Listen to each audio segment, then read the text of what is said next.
telling Ramsey earlier, like listening to your music and like the way that it sounds, it brings me back to when I was like growing up. I used to listen to like Bone Thugs and Harmony, or in college I was listening to like Flatbush Zombies and so ASAP Mob and Juvie.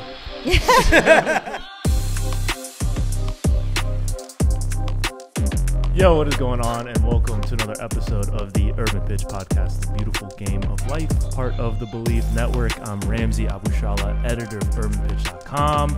It's good to be back with the co-executive directors of Vibes, Bridget Flores, Julio Monterosa. Took a little hiatus, but I feel like Ramsey has been found. Yeah, he was in Italy drinking spritz and yeah, well, so 2-week vacation, and then, you know. Hey, there was rumors that you was out there at a golf tournament, like. No. They said I was a 6'2" and under. So my boy Dave. Shout out to Dave. You know, he's a little bit shorter than me, so shout out to you, short king. I had to go support him in his 6'2" and under pickleball tournament. You know, all these rumors, but he was gone for a while, so we happy he's back, man. It is good to be back. I feel like a teacher who comes back after they had a sub. You know, and they're sitting down on the desk. They with their head tell you all down. the things we did wrong. He said his name was Seymour Butts. Nah, but we got some very illustrious, very special guests in the building. We got the Death at the Derby crew. Yes, all sir. three of them All in the building. DJ rare sighting right here. Yeah, very rare sighting. We got DJ Dubplates, Lord Juco, and Cousin Feo in the building. What's going on, y'all? It's good to have y'all. Yes, thank you for having us. Yeah, same. Thank you for having us, man. Yeah, we've done. You two were both on the show way back when. Shout out to Jeremy Riss. Jeremy Riss did the interview. And then we had Feo back, at the old studio. We did some Instagram live stuff with the two of y'all, but never had all three of you. But so I'm excited to get going. But how have y'all been? What's new with y'all?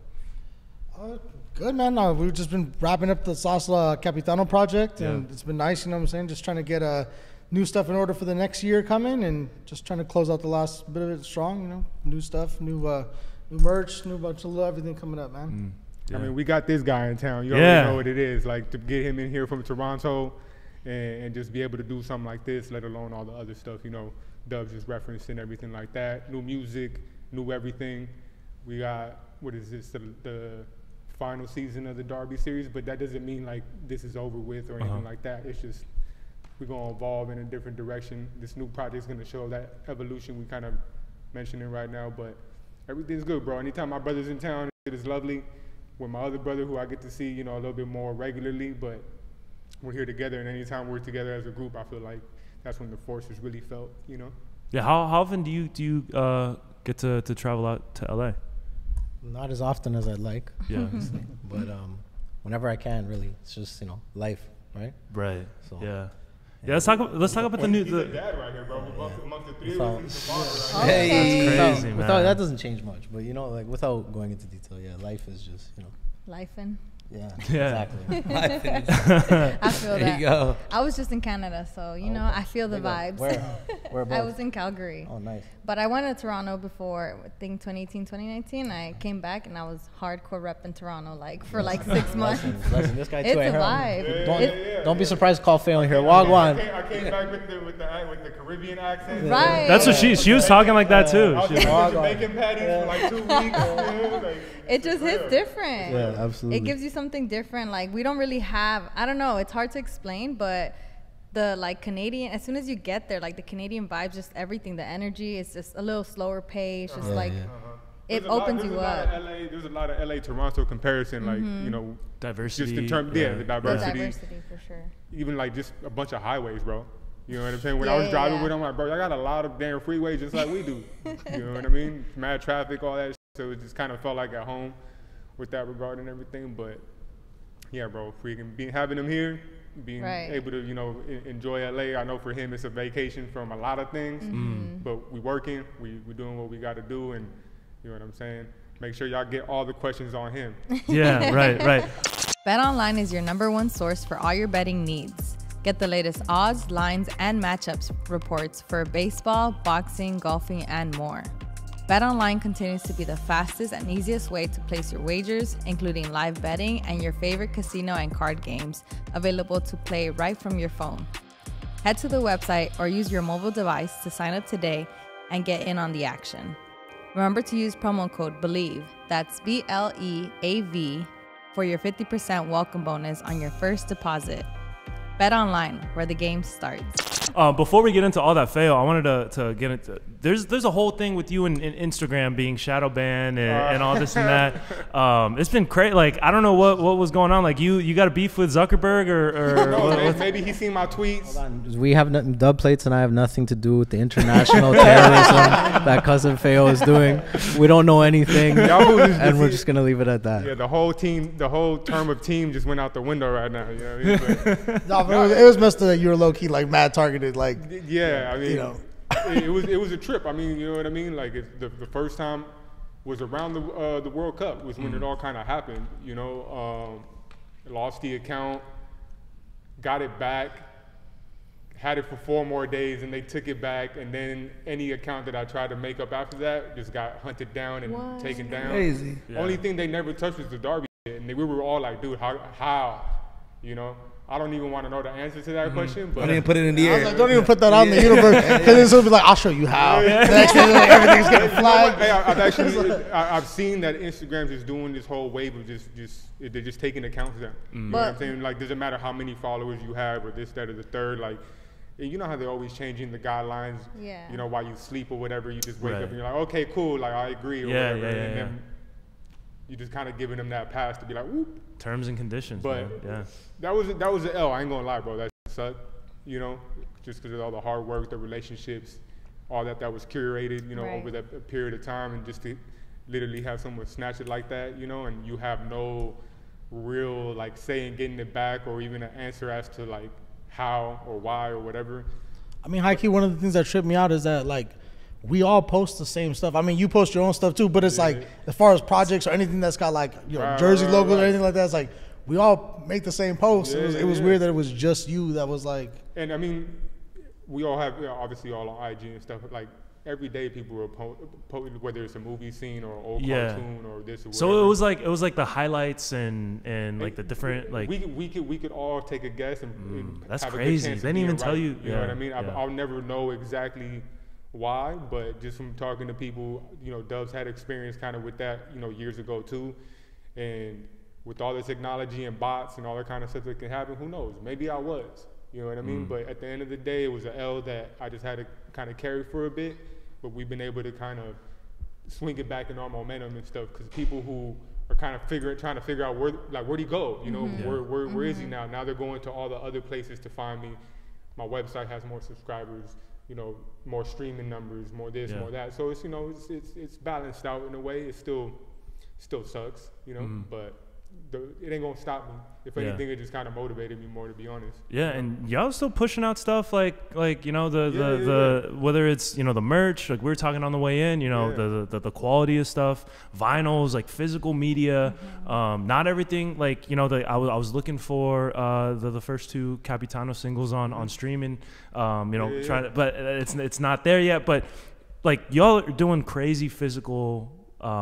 Like media. And we take pride in that, bro. 100%. Yeah, and so like what's that been like? What does that strategy like? Because I think it's very like, you got to stand out somehow right now with, you know, just like everything like being super saturated, and, you know, the fact that y'all are kind of pivoting towards, you know, more physical media, whether it's, you know, the scarves, we got the ball right here front and center, the vinyls, you know, y'all do the cassette tapes are going crazy. Like, what went into that decision, and was that something natural? Was that something, you know, y'all strategized on? I would say natural, just because, I mean, me and, you know, maybe with the exception of Dubs or whatever, in terms of me and Juco just being nerds on the footy, you know what I mean?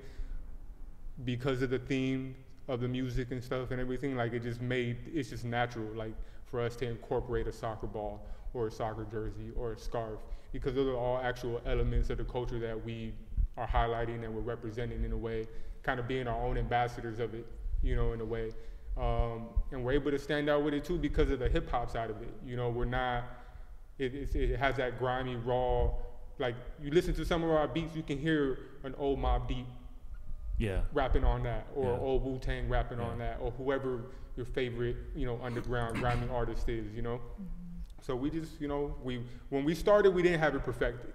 You know what I mean? Me and him just kind of were going off of the energy of like, oh, you like soccer like I do? Like, bless. Okay, boom. And then we just kind of built off of that. And then Dubs, even in the beginning, if you listen to his cuts on the first album to what we're doing now, he's even like elevated our formula, you know, to a higher level and whatnot, where if you go look, everything is very precisely placed for a reason. Like, he's not just cutting shit up just to cut some shit up. You know what I mean? No, everything definitely gets put like specifically like for certain things, especially like, you know, there are times him and I go at it for a long time just finding samples, and he finds a lot of random cutty stuff, but it's like always like, you know, I'll listen to his verse, I'll listen to Juco's verse, and I'm like, all right, how can we make these samples play back and forth like via like bridges and choruses? Because like, you know, for anyone could just scratch like in between, you know, in between two verses, but it's like to make it all fit and have its own like little bridge to like make them like, okay, he sounds like they're actually rival teams playing against each other, and that really makes the whole projects come to life.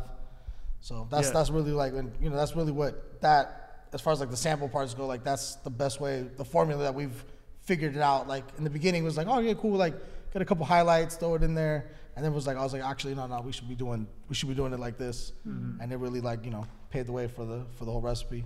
Yeah, the structure, because like, you know, like the typical song structure, verse, bridge, chorus, verse 2, like y'all don't really do that, but the cuts, you know, the samples of, you know, different announcers going crazy, like newscasts, broadcasts, whatever it is, that kind of brings everything together and gives everything. Yeah, the intros can give it that sort of that energy, like you're ready. That in Spanish we call la preview before the game. Yeah, like you're like most fans are already jumping up and down before that, and that gives it that energy. Like, all right, they better come in hard because they already the scene. They Not already only the have energy, this. but like the history too. And it's just like you're listening to it. You could be like listening to any of the songs mid-verse, and you're like, wait, who are they talking about? And then you hear like the little anchor or the little like preview, and you're just like, oh, that's hard. And I appreciate that. Giving the people the whole stadium experience. You know what I mean? Like it's game day for us. You know, when we make that music, and for me and him, it's butter just to be able just to rap verses and write these verses. But when we hand it over to him,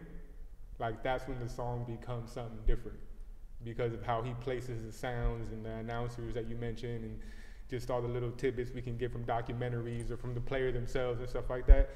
And once that happens, it's a whole different world that people step into. You know, it feels like you're going to the game, and it feels like you just watched the game, but you heard it. You know what I mean? And that's just kind of what we were after. We didn't have the formula down pat from the beginning, but like, they talked about it, you know, we went through the process, figured it out, and now I think we got it pretty down pat, you know what I mean, where we stand out 1,000%. No one sounds like us, no one's doing it like us. The quality we provide in terms of the merch to the music, it's all balanced out, you know, so it's taken us, 5 years now together? Because I mean, even before the death of the Derby stuff, you and I were already doing like soccer joints, like even like SoundCloud. Well, what was the first one? The first thing was, that first one led us to him. Yeah, well, led him to us in a way like that. And it was the French joint, right? Because we were the French joint, right? Yeah. You know, first interview we did, you know, like we kind of highlighted that point. You know, he's like, bro, how's this dude rapping about Zizou? Like no one knows about Zizou. You know, and then me and him start doing what we're doing, and then that same energy is kind of funny because the European or South American cats are like, wait, where are you two from? And we'll be like Toronto and LA. Like, how do y'all know so much? Like, cause we're coming kind of from like we're not the hotbed like other places, right? Yeah. The only criticism I think we get as Death of Derby is that he's from here and I'm from where I'm from. And they're like, how do you guys know about the sport? Like we don't have TV. You know what I mean? Yeah, right. Yeah. like the internet doesn't exist. Like YouTube, my guy. So I was like, we can see it. What are you talking about? We can't like, stream, you know that, right? It's like, I was like, fandom, right? Yeah. You know, in other parts of the world, it's like, right, we're barely getting to that. We're barely getting to that level of life here. You know, obviously we can talk about the MLS and all that stuff going on with it, but out South America, Mexico, anywhere else is you breathe it. It's very new here in the States. Like, you know, even like, you know, my parents, having South American parents, like, you know, soccer's, you know, big all over there, and, you know, going to Europe, big thing. Like over here in especially like in California, I'd say like it's like, yeah, there's a lot of people that play soccer, but they ain't like following it up and like watching it like constantly like that, you know? Yeah, just the level of fandom and shit. The closest thing I can compare to like Europe, like our sports, maybe is college football. Yeah, like college sports in football, general. Yeah, it kind of gets there. You know what I mean? And so we're just, like I said, we're just trying to do our part musically to like usher that in. You know what I'm saying? Add to the vibes. Yeah, even being American, like in this space, like we get like wild comments of like, yo, like leave, like it'll be like some dude from like, I don't know, like London or whatever, be like, yo, leave, no, yeah, they'll be like, yo, leave the football talk to us. Like, you know, y'all can you can do basketball, you can do baseball, but when it comes to football, like, you know, this is our sport, you know, like, y'all don't know what you're talking about. Like, I mean, like, I guess that it just is what it is. Kind of the territory we're stepping into, you know what I mean? Everybody feels they know more than the next person. Whatever, you more or less qualified than me, so on and so forth. We talk about what we can talk about in terms of like what we grew up watching. Yeah, there are maybe some themes or some players that we've, you know, made a record about that maybe we did some research more than another, but we're always going to reference what we know, like what we grew up watching. You know, you're not really going to hear me rapping about the players that were playing on black and white screens, you know what I mean, too often. You know, so we keep it to what we know, and then when we got to do the research, we respect the game enough to go do the research, because we actually are fans of the players, of the teams. I think Juco had a couple Graham Souness bars. I think I can coin having the first hip hop Graham Souness bar. So I'll hold that title very high. Absolutely, yes. No, but talking about that, you guys talk about overseas. I mean, across the borders, up north, down south, over the seas. Where do you guys get this the most fans from? Like when you see your numbers going up for like, cause you guys are making songs for specific fan bases, and they go hard. Like anything Boca, anything Libra, these guys are trying to go listen to. Anything, any derby that you guys, the rival team wants. Yeah, who had the best verse? The one that's promoting my team should have the best verse. So like, where do you guys get the fan base? What do they say? From my personal experience, a lot of it is overseas, because those are the actual fans who are surprised, you know, we're rapping about this stuff. So that's usually what it is. But I'm seeing homegrown love climb a little bit more and more, especially over here. We're seeing a lot more people active and participating for what we do. But yeah, the majority of it is the Europeans, the South Americans, the people who are like away from kind of, I don't want to say away from hip hop culture, but like further removed, you know what I mean? I get a lot of Germany and Argentina stuff all the time. Like, they'll spike really high. Like Germany will always spike, and like especially like Argentina and Chile will always spike. Like as far as like streams and plays goes, like whenever like I see it's like, oh, it's like damn, I didn't know people were like bumping it that hard out there right now. I was like, oh, tight. And you ever thought about doing a whole like Death of the Derby MLS edition? Oh no, yeah, they did with the Big Ghost. Yeah. They did LAFC, LA Galaxy, and then NYCFC and Red Bull. So that's when we got started. Those are the truest derbies, right? Yeah, those like, are the biggest. By definition, like truest derbies. But now we have rivalry week. Yeah, so we have all these teams. Like it's more than just two now. Eventually, for us, anything that we do is definitely, it's always about the producer too. You know what I'm saying? Like if the producer's giving us what we want in terms of like just the overall energy of Death of the Derby, it's like the first word in our group is death. I mean, not to sound all like dark and, you know, evil intentions or anything like that, but it's like you got to feel like the Grim Reaper coming around the corner when we come around. You know, it's like it's over for y'all. And like that's how the production has to feel too. It has to get us to the level me and him need to get to even like bark at each other on the track. Right. Yeah. You know what I mean? Like we tell each other, don't hold back, bro. It's almost like an actual battle. You know what I'm saying? Like, and to your point, you know, we'll get fans be like, yo, I didn't even listen to the River Plate verse. I just listened to the Boca verse. You know what I'm saying? And it's like, that's cool, bro. That's what I did. That's cool. I'm a big Boca fan. That's low key art. Like, you know what I mean? Like, I'm not offended by that. You know what I'm saying? That just highlights their fanhood. You know what I mean? Like, I'm like, cool, bless. But we got it from all places, man. That's the biggest blessing. Like, I would love to pinpoint a certain spot, but I'm more surprised maybe when I see a smaller country. Even like, Toronto now has a rivalry. Toronto, isn't it? Toronto, Vancouver, or Montreal? Montreal. Yeah, so yeah. That could be. Yeah, that's like an undertone thing. Like See, in there, every sport. Like, what's the next song right there? yeah, no, for sure. We intend on doing that. You know, there's so much we want to do. You got to space it out so people can like enjoy it, soak it in, and then even want more after they have that little experience and whatnot. Yeah, they're wilding in Montreal. Do you see that player Montreal get banned from the league? He joined an amateur Sunday league. league. he wasn't getting enough playing time with the big boys. He got mad. I forget his name. Mihailovic. I don't know, not Mihailovic, but something. And he wasn't getting playing time. Joined the Sunday league. Punched a dude in the face, got suspended from that, and that got out, and they banned him from the league. Montreal, they're going. Yeah. I don't know. Something's crazy going on. They're doing rebrands and drops from a team for playing the Sunday league. Like that is. No, but not even that. Like you're still in the pro team, you got dropped from the Sunday league because you're fighting. With not even the regular team. You can't even go back to the Sunday league. Stay pro, bro. You can't even. And you're still not gonna get playing time with the big guys. So it's just like you just messed it all up. I seen that something went down or whatever and whatnot, but. Yeah, bro, freaking just in terms of everything we want to do, like even with this next final derby season, right? There's only so many derbies that are worth kind of doing because we can actually find the content that we need, those little sound clips that Dubs cuts up, and these clubs have enough notable players or a rich history for us to highlight, you know what I'm saying? So we've kind of come to that last wave of derbies that we can, really dive into. So that's why we're calling it the third and final season. But even though we got plenty of other, this Capitano project, we're gonna reset the bar. We're going hard on the Capitano project. I'm really excited for everything to get the full release on it. Talk about the concept really behind that, because y'all did Ballon d'Or with the Ballon d'Or winners, obviously the derbies with the different derbies. So talk about you did a Zanetti and a couple and one and another. Talk about the Capitano project. So I mean, for this last one, honestly, like these two, like they really mastermind like the whole project. These ones just gave me like a list of players and like, this is what we're doing. This is gonna be the like for real. It's like homework. Here's a list of players, whatever you can find. We're gonna come with some other samples or something. And so then like literally, I was like, well, just start feeding them to me and we'll just get the ball rolling. Because like I mean, all of them, like I said, like they does take their time. Just finding this stuff alone. Getting all the producers to get it, and stuff, and even like whether I work on a beat for them or just do the cuts, because we have so many different producers that we've worked with. It's always just that it's like just the building blocks and like exactly that. Like homie will just hand me a list. I'm like, all right, bro, here we go. Yeah. And one thing we were going through it the other day, and I know it was intentional from the beginning, but it just clicked the other day, is the track list order is their jersey numbers. That's numerical. That's crazy. That is hard. So.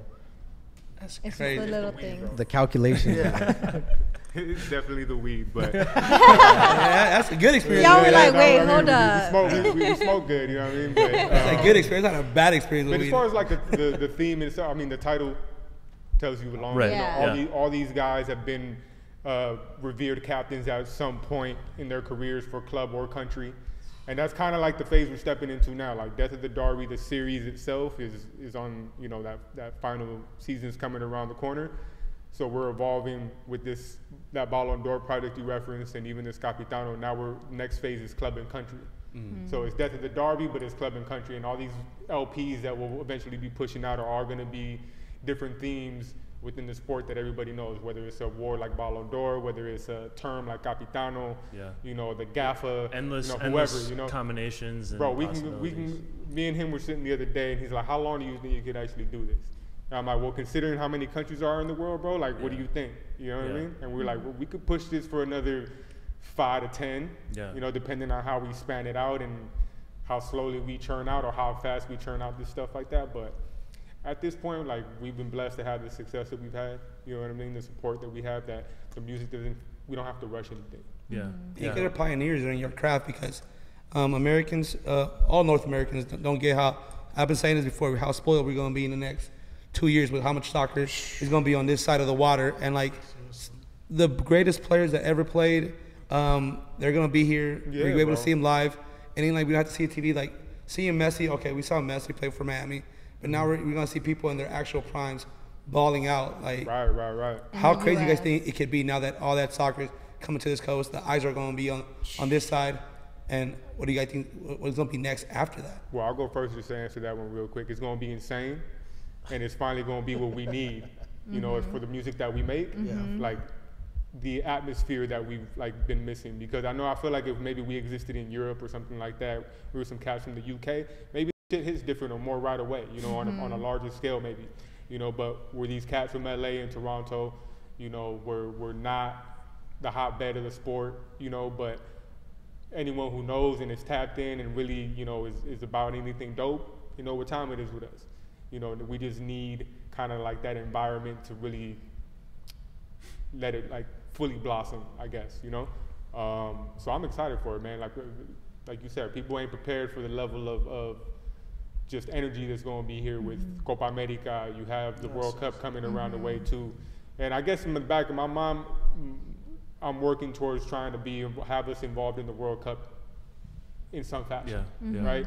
Like, if we could be working with these companies, actually cutting some all original shit for them, blessed. Yes. You know what I'm saying? Cut that check and we'll do that done. Yeah. And you guys already have the catalog of you know, this is the proof of concept. Right, you know, right. And I mean, everything from us being able to work with the Galaxy, even with a platform like you guys, even, you know, being in those circles of like going to the event last night, we mentioned the Kappa and the surgeon, like just being in there is always that 6 degrees of separation, like me and Juco talk about all the time, bro. We're a handshake away maybe from meeting the person that could really open the door we're trying to get through. Yeah. Or whatever. Doing stuff with FIFA. Like, yeah, we just gotta be, exactly. I had the FIFA experience, like I've been, again, we've been blessed. All right, EAFC or whatever it's called now. All that stuff even humbled me furthermore, to be honest, because when you have something happen like that, you hype, bro. You know what I'm saying? Like, and you're going for the next thing you could do. Like, how could I use this opportunity and parlay it for, you know, more and whatnot. And sometimes that doesn't happen how you think it's gonna happen.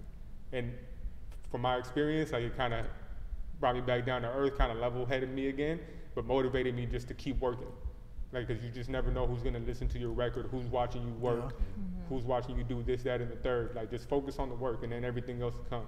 You know, I firmly believe that. You know what I mean? But I'm excited for that, bro. When we get here, there are gonna be games in Toronto, so you're gonna be able to be out there doing his thing in that. Yep. Yeah. And in the time that Death at the Derby has been a thing, there is a new wave of players already. You have, not new wave, but you have Pulisic's, you have Tejan Buchanan's, you have these kids who are really good and coming up now. So I can only imagine like 5-10 years from now what the future of the MLS is going to be, and I hope it's a selling league too. I hope we just get young players coming and just get rid of them. Let them, you know, go elsewhere and gain that experience. But now with Canada having that golden generation as well, they're starting their own league. Hopefully their league can pop off, and then it could be a Champions like Toronto. Sorry to jump in. I'm sorry. Toronto FC needs to call me. And I'll go scout the CPL.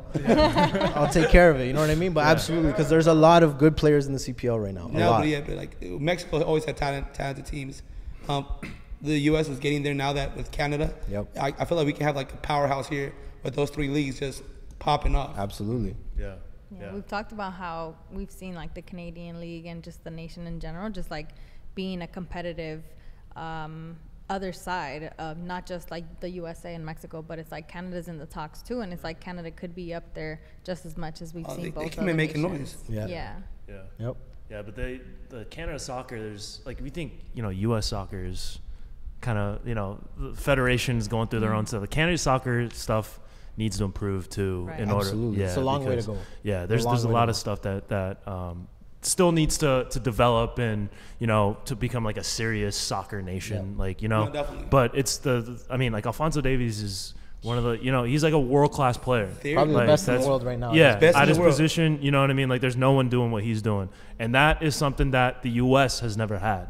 You know, like, we've never had a player at the best in their position in the world. Yeah, you know? and he's like basically a MLS Next product. Played USL, started off as a forward, went as a left back, like the typical left back nowadays.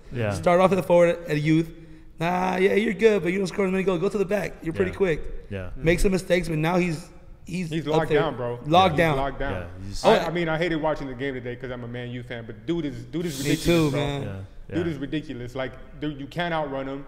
Like, and he has the touch and all the technical skill that you need to you know, be a Marcelo, Roberto Carlos level of player and whatnot.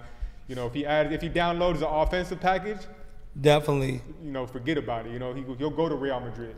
That's a rumor now. Yeah. I've been seeing that, and I hope it happens for him because that's a highlight to everything you just mentioned in terms of, you know, MLS Next Pro and even the Canadian League and a Canadian product and getting to Real Madrid, bro, it's like holy grail, you know, and so that is a good, you know, starting point for sure for anybody and whatnot. But yeah, if we can get the Canadian League on board, have this fool be an ambassador for them somehow, some way, bro, like get the Death of the Derby sponsorship. Make that call. Yeah, I mean, so you work with LA Galaxy and like, you know, doing you did a song with Merce, who's, you know, right. like.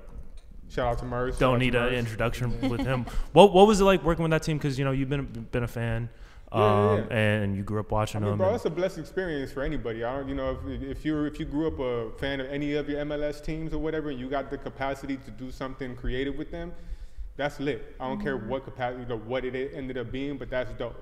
You know, and for me, the first experience, they took a joint off of the Choripan, I think it was. Was it for the Chicharito? We did the Chicharito thing. And for me, that was ill because, you know, I'm part Mexican, number one, so that's boom. I'm extra prideful, you know, in that moment. But he played for all the teams that I've been a fan of. You know, he's been at Real Madrid, he's been at Man U, now he's at the Galaxy. So I'm like, bro, that's super dope, you know. And that led to more, you know, opportunities, led to you know, to work with Merz, which was very organic.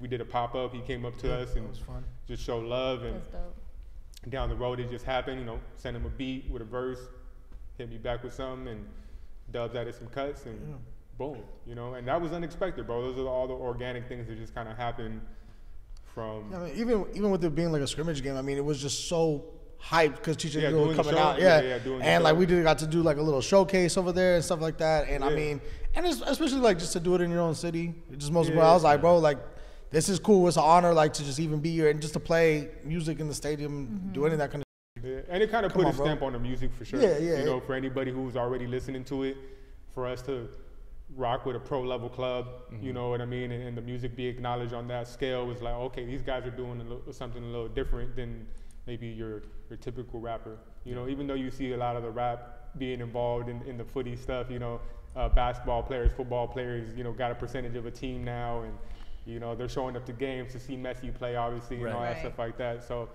we're ahead of the curve. I know we are. You know what I mean? It's just a matter of, again, just right place, right time. I feel we're just right there on the cusp, you know, of people, everybody knowing what we do. You know, we just got to stay working and let the work speak for itself until then, you know? So. Would you? Sorry, go ahead. No, go ahead. No, I was just going to ask because I think, I mean, what you're saying is like, it's facts, right? Like working with anyone that you've looked up to or even just seeing come up is a blessing. But I did want to know, like, for you guys, do you guys consider yourselves LA Galaxy fans as well? Or like, what are your thoughts on the MLS? Do you have a favorite MLS team?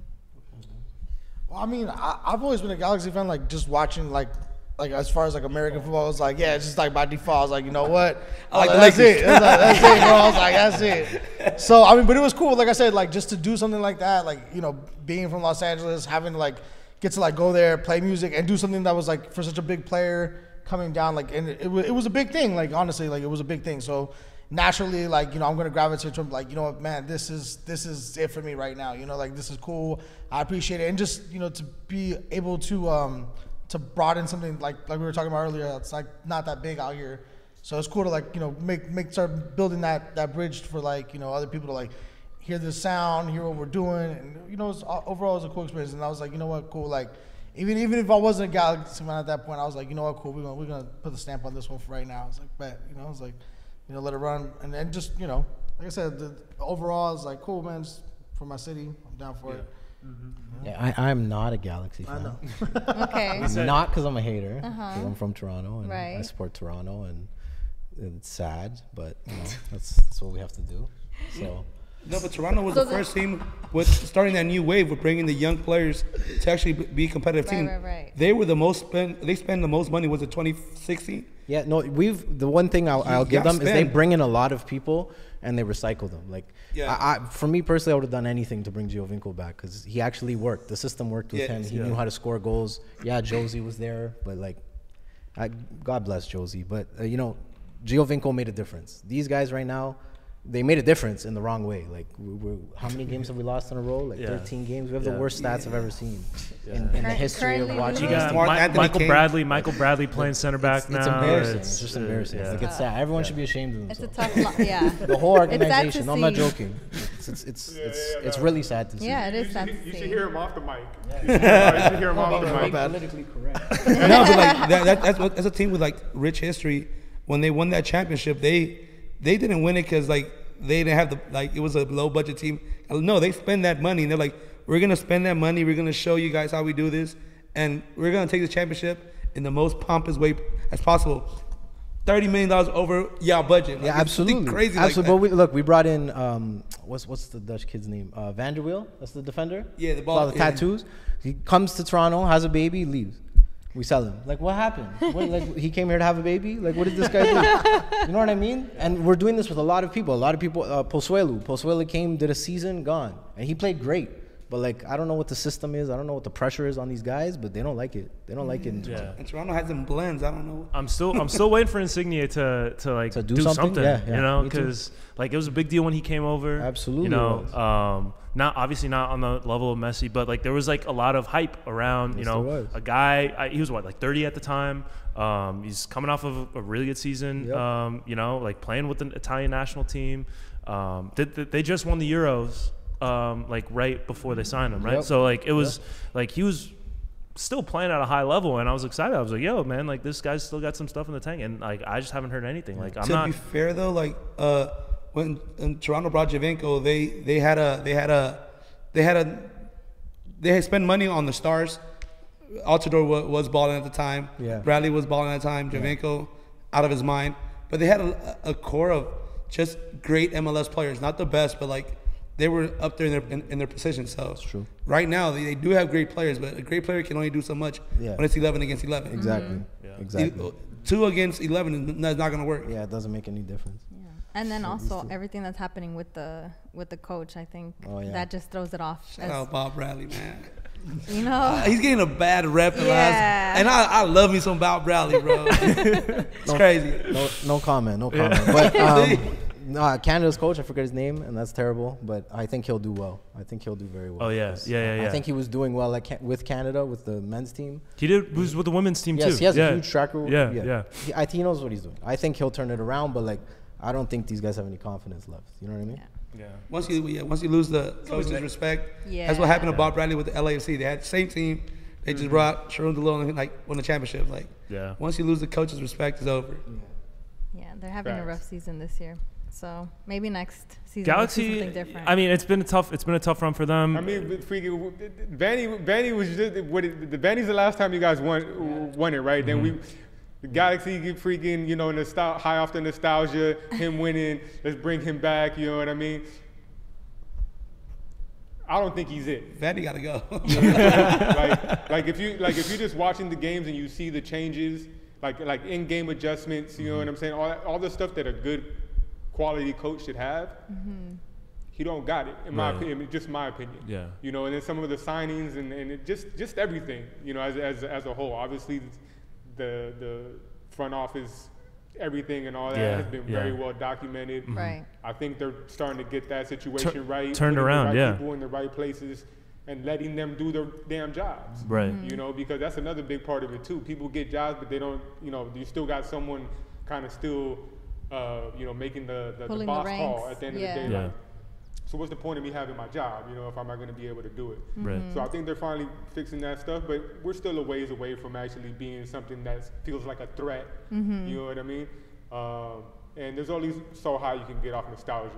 You know, I'm personally, as a fan, I'm cool off that. You know, we need to find something new. What have you done for me LA lately? Galaxy has them though.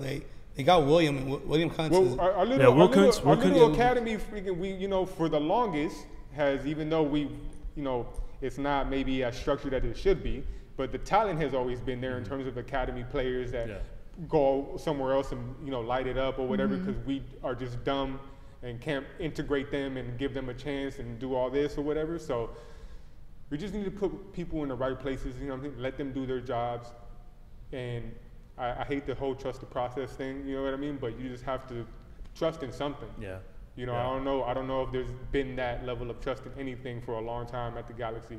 Now that Klein is gone, I think people feel that shit is restored a bit, but we'll see how it goes. I don't promise myself nothing with the team. You know what I mean? Right. You know. So wait, Klein's out? Yeah, he's been out. They finally got him out. Not the chain. Not the chain. In terms of the on the field winning, it was like a 2 week. There was like a 2 week stretch where it was like, He took up like 3 months now. For 2 weeks it was like, oh, you know, like we're turning it around. Tied 2 games straight. Oh, we back. We back. Only thing crazier about that whole stat is that it came from a TFC fan. That's the only thing that's crazier than what he just said. Yeah, y'all been having similar seasons. You know, but it was together. Holding hands on the whole line, a kumbaya. Just the whole kumbaya at the bottom of the league, bro. The supporters came back, but the team's still not. They went just like you said. You know, the energy was like there. The players definitely felt it too, and were feeding off of the crowd being there, supporting them, and all that stuff. But then I think it's just the system don't maybe have the players necessary. They have been beaten up by the injury bug. You know what I mean? And a talent like Pooch can't do it all. Just like you said earlier, 2 talented dudes on a 11 player team can't do it, on the field. Dude can only do so much, and then after that, they start mentally checking out too because they're doing enough, and not everybody else is meeting them halfway.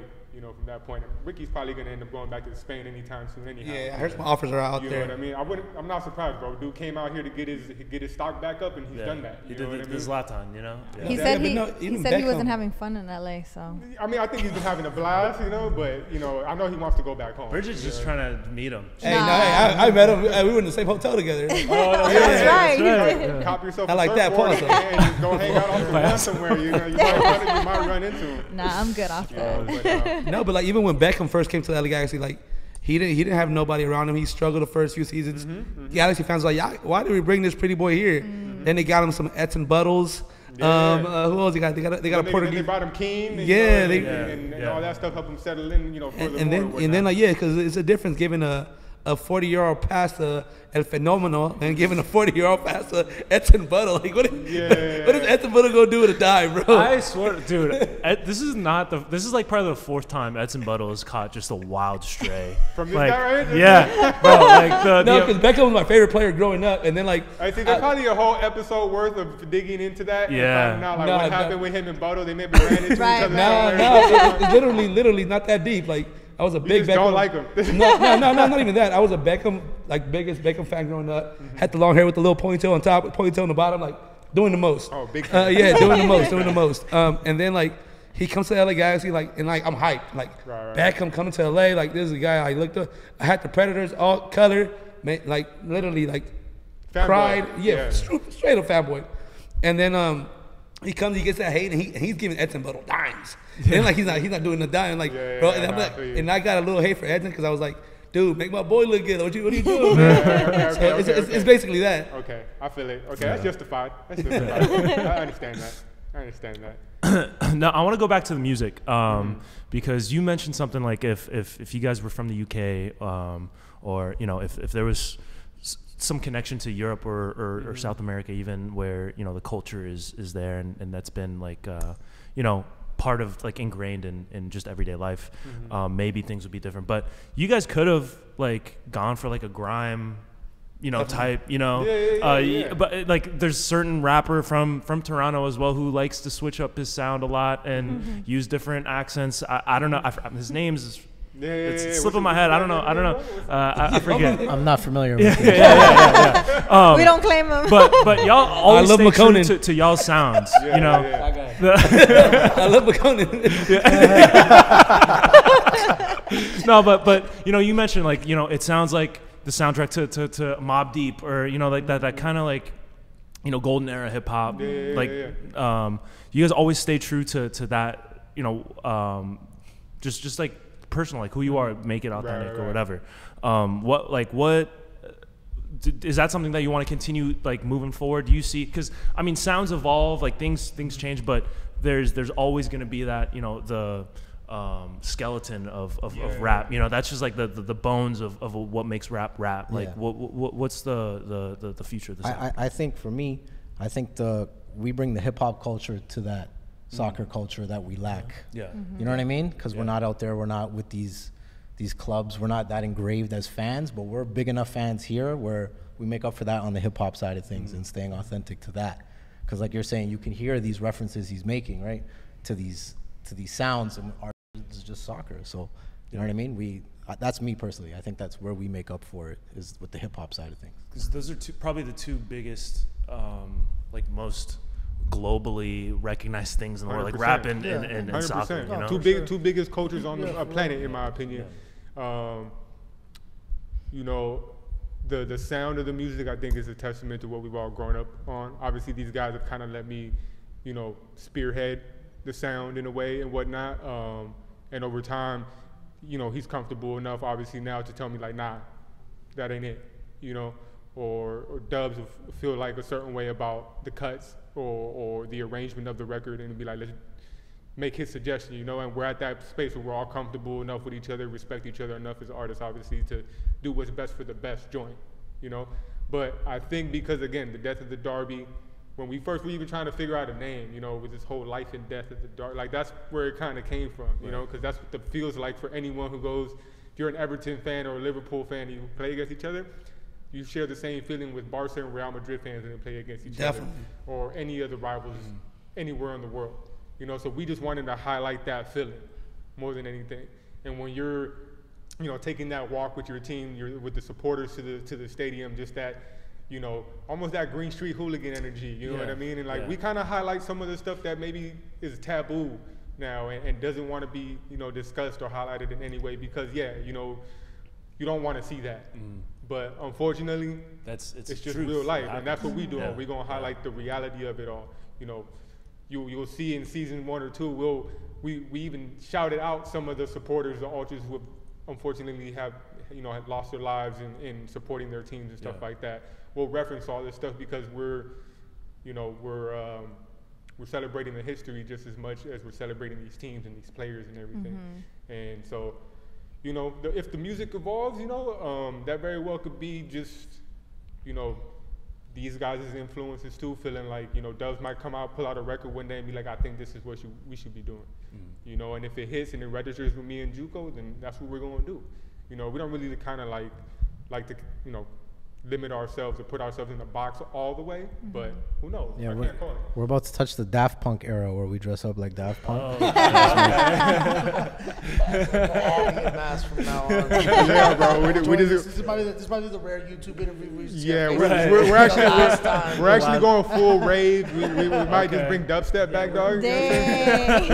We said we're up in shiny suits and we're going to full Daft Punk. Hey, you got to stand out somehow, right? Hey, you know Switch it up a little bit. Yeah, we're just gonna throw a little gas on the fire and see how long it burns. But nah, bro, you know, I think that's a part of the grimy sound that we have. I think that's what brings people in too.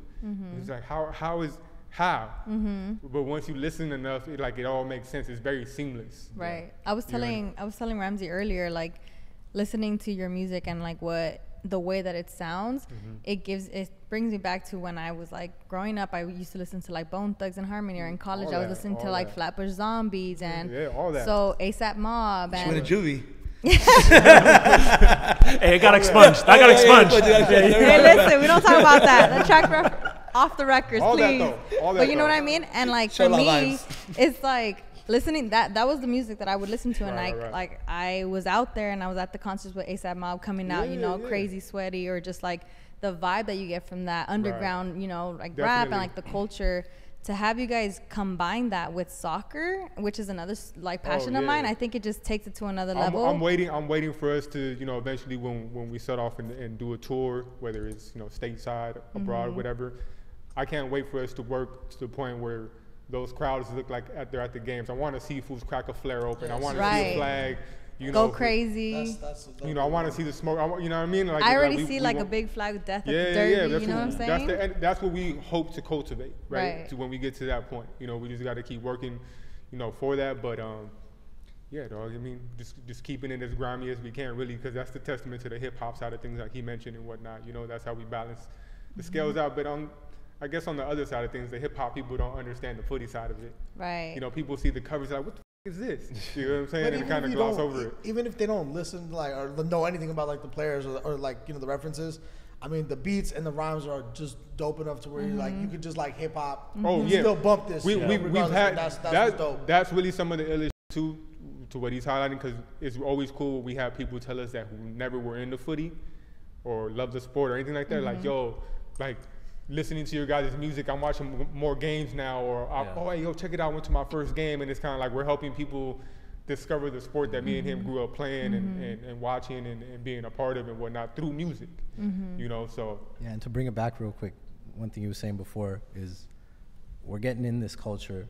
It's still young for us, what we're doing, but like these, like you said, these are the two biggest platforms really on earth. So there's gonna come a time where we might not get in with the club, but we'll get in with the ultras. And if we're in with the ultras, like we really got the fans now. You know what I mean? Like the club is an executive level of people you're dealing with, and might not even actually be fans. They may just be, that's their job. But like we start getting in with these ultras. Yeah, we'd be a marketing employee, you know, depending on who we made it. You know what I mean? Yeah, no, definitely. It broadens the spectrum for us. Like, you know, we get to just, you know, have such an open playing field for like just to introduce ourselves to people via sound and via, you know, your favorite team or favorite player. You know, which is awesome because it opens a lot of doors for us. And sorry, it's like you said, right? Like they're two big industries in the world, and eventually they're gonna gravitate towards each other. You're already doing that, and I think that's something that I've seen and that like we're starting to see more of is more often than not, a lot of the community are the ones that bring the faces and the music and the highlights to the teams and to the clubs. Exactly. We're in the crowd. We're in the crowd. Exactly. You know what I'm saying? Now we're a little bit more to the front of the crowd, you know, because we are fans. You know, like if you're gonna catch us at a game, you're gonna catch us hanging in the supporter sections. Right. You're gonna catch us trying to socialize with the people that we represent via our music. You know what I mean? Like this music is for you guys, essentially. Whoever your team and if you're proud of them, this is for you. Yeah. You know what I mean? And we're just overall, we love the sport. So we're never, even me as a Man U fan, as a Liverpool fan, you know, we hate each other. You know, when it comes to fandom, but as homies, we love the sport more and enough to let that be the whole mission statement, more so than like, you know, making it biased and always being about our clubs or whatever, because then we just really would like pigeonhole ourselves. Definitely. Like this is for the whole culture, you know. So we're just gonna keep growing it in that regard. So it's super inclusive. You know, eventually maybe we'll start touching into making tracks for a Mia Hamm or a Marta or something like that, and show love to the ladies and those athletes who have done good too, because, you know, my boy has a daughter. Most of my homies have daughters, and I wouldn't be surprised if these girls grow up playing soccer. You know what I'm saying? Yeah. And they're not gonna be looking up to us as men. They're gonna be looking up to the women that played, you know, at some point, and that dad put her on to like, oh yeah, Mia Hamm was a legend. Like, check out her reels and stuff like that. You know, and if we can, once we start branching into that, that'll be the super inclusiveness of it all. You know what I mean? To show and shed light to all that play the sport. You know? Yeah, that's facts. It's happening too. Like even like, look, I mean, my sister-in-law, she Gavelin, she just did the whole Under Armour thing. She did it for like two of the female World Cup players that were out there. Like, it was just, we're seeing that more. I mean, like I said, like I think you see it a lot in the UK specifically, like the footy and hip hop, right? Like they're hand in hand, hand in hand. Even the fashion. You know what I'm saying? Like footy fashion, the tracksuits, the jerseys, all the little accessories that come with it. You see it in the hip hop communities. You see it, you know, on other athletes and just famous people and whatnot. So you'd be lying to yourself to not acknowledge the massive influence that footy is. Maybe even a notch above hip hop. You know, but they're right there neck and neck. And me and my boys here have figured out a way to provide it to people in a way they haven't had it before. So so usually in the States, the people that ran culture was the NBA, and let's be honest, that's the truth. But now, like, you see a Neymar going to hang out with Jimmy Butler, going to Miami game. You see these basketball players, which historically they've been the culture. If Rick Ross pulled up to see Messi, bro, you know what time it is. You know, definitely. So like, you see all these players now rocking a soccer jersey. It's cool. I remember growing up, I was the same as you, bro. I see a fool in the video, I'm like, he don't have no idea what jersey he got on. But it's just it's stylish, bro. And like, you know, I don't knock it, you know what I'm saying? Because you look at the jerseys, you know, it's easy to just pluck a jersey, throw a little complimentary pair of sneakers on or fit it on, and you fly, bro, because the jerseys are just fly. You know, you don't have to worry really about a crazy name brand kind of thing. You can even find a replica joint or some throwback shit or just a team that nobody knows, you know, from the Dominican League or freaking like, and like, where'd you find that? It's just, it's a footy jersey. That's why it's fly. But it just shows how much soccer is growing in America now that the NBA players are rocking your favorite soccer player's jersey. So it shows like that it's about to hit, bro. It's about to hit that, And I think LeBron has been a minority shareholder in Liverpool for some time, for a while now. So, but he's crazy lying about like all the like. They asked him who his favorite players, where he's like all of them. There's so many great ones. All you know? of them are great. The LeBron jersey Liverpool collab. Yeah, that came out. That was crazy too. But there's a lot of crossover now. Yeah. I mean, hopefully we could, like I said, we just got to keep working. That's how I look at stuff. If we were just so concerned with being seen and being these maybe YouTube personalities or influencers, we wouldn't make the dent in the impact that we're making with this music. Right.